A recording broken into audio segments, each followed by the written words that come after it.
12 চনৰ 13 চনৰ কথা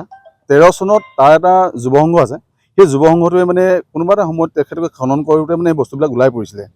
লাজৰ বিষয় যে এখন অসমত সুস্থ সবল এখন চৰকাৰ থকাৰ পিছতো কাজলী চকী কিহৰ কাৰণে বিখ্যাত আজিলৈকে এতিয়া বৰ্তমান পৰ্যন্ত তেখেতলোকে সঁচা অৰ্থত কিন্তু পৰ্যবেক্ষণ কৰা নাই বা তেখেতলোকে তাত সংৰক্ষণ কৰা নাই এইকাৰণে কৈছোঁ মই নিজে গৈ তাত স্বচক্ষে দেখা পাইছিলোঁ যে তাত গোলা দেখিছিলোঁ আমি গোলাবিলাক যিয়ে যেনেকৈ পায় তেনেকৈ নিব পৰা এটা অৱস্থাত আছিল কিন্তু যেতিয়া এইটো বস্তুটো আপোনালোকৰ মানে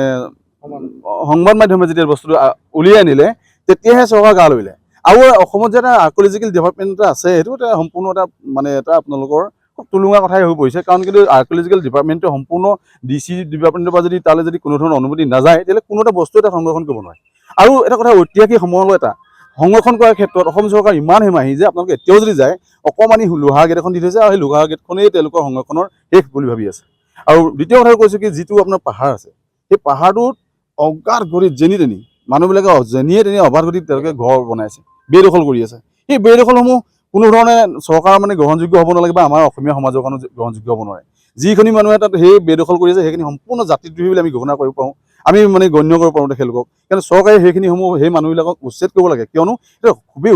খুবেই ইম্পৰ্টেণ্ট এটা মনুমেণ্টছ হয় যিটো মনুমেণ্টছ আমাৰ ৰিপ্ৰেজেণ্ট কৰিব লাগে অসম চৰকাৰে সেইটো আপোনাৰ ধৰি লওক অসম বুৰঞ্জীত আৰু যিটো বস্তু আপোনাৰ ধৰি লওক Indian ancient monument act preservation act এই গোটেই 1958 এই গোটেই এক্টখিনিৰ ভিতৰত তেখেতলোকে কিন্তু এই বস্তুটো আনিব লাগে আৰু ইয়াক সংৰক্ষণ কৰিব লাগে তেওঁৰ যিখিনি সূৰ্যবীৰ্য তেখেতৰ নীতিৰ আদৰ্শ দেশপ্ৰেম এইখিনি তেখেতলোকে প্ৰতিষ্ঠা কৰিবৰ কাৰণে যিখিনি কৰিব লাগিছিল মই ভাবোঁ বা আমি লাচিত সেনাই ভাবোঁ যে সঁচা অৰ্থত এইটো হোৱা নাই কিয়নো আমি যোৰহাটৰ যিটো লাচিত মৈদাম সেই লাচিত মৈদামৰ পৰাই তাত মূৰ্তি স্থাপন কৰাটো সম্পূৰ্ণ শেষ হৈ নাযায় কিন্তু আমি লাচিত দিৱসৰ দিনাখনি আমি কোনো ধৰণৰ এনেকুৱা কাৰিকৰী কোনো ধৰণৰ অনুষ্ঠান ৰখা নাই কোনো আমি ভাবিছোঁ যে পোনপ্ৰথমভাৱে এই নৌকা যাত্ৰাটো কৈছোঁ নৌকা যাত্ৰাটো ঐতিহাসিক নৌকা যাত্ৰা হ'ব আৰু আজিলৈকে এইটো নোহোৱা নোপোজা এটা ঘটনা আৰু এই নৌকা যাত্ৰাই সদূৰ প্ৰসাৰী হ'ব বুলি ভাবিছোঁ কিয় কাৰণ কি আপোনালোকে দেখিছে এতিয়া বহুখিনি পৰিকল্পনা কৰিছে যে চিনেমা পৰ্যন্ত বনাবৰ কাৰণে পৰিকল্পনা কৰিছে কিন্তু ক'ৰ পৰা কেনেকৈ ধৰণে কৈছে এতিয়া আপোনালোক সকলোৱে আমাতকৈ জ্ঞাত গতিকে তাত এটা আপোনালোকে এটা আমাক সহায় সহযোগিতা কৰিব লাগিব এইকাৰণে যে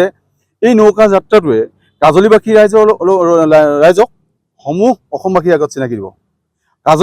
কাজলী চকীটো যে আমাৰ কাৰণে খুবেই গুৰুত্বপূৰ্ণ ঐতিহাসিক স্থল এইটো সম্পূৰ্ণ অসমবাসীৰ লগতে সমগ্ৰ ভাৰতবৰ্ষৰ লগত এইটো চিনাকি কৰাই দিব লাগিব এইটো হ'ব কিন্তু সম্পূৰ্ণ আপোনালোকৰ সহযোগিতাৰ কাৰণে কিয়নো মিডিয়া পাৰ্চন আপোনালোকৰ যদি আমাৰ যদি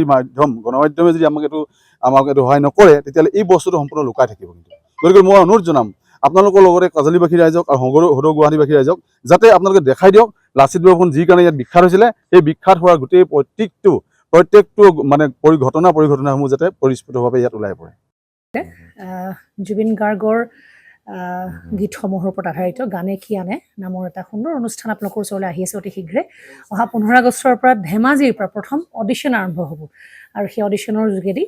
বিভিন্ন কণ্ঠশিল্পীসকলে যিসকলে এই অনুষ্ঠানত যোগদান কৰিব বিচাৰে তেওঁলোকে এই অডিশ্যনৰ যোগেদি আগবাঢ়ি আহক আৰু জুবিন গাৰ্গৰ বহুত ভাল লগা গান আমি সদায় শুনি আহোঁ আৰু আপোনালোকৰ যদি ভাল লগা গান থাকে জুবিন গাৰ্গৰ আপোনালোকে গাই ভাল পায় তেন্তে অডিশ্যনত যোগদান কৰক মোৰ ফালৰ পৰা আন্তৰিক শুভকামনা থাকিল এই সম্পূৰ্ণ অনুষ্ঠানটোলৈ ধন্যবাদ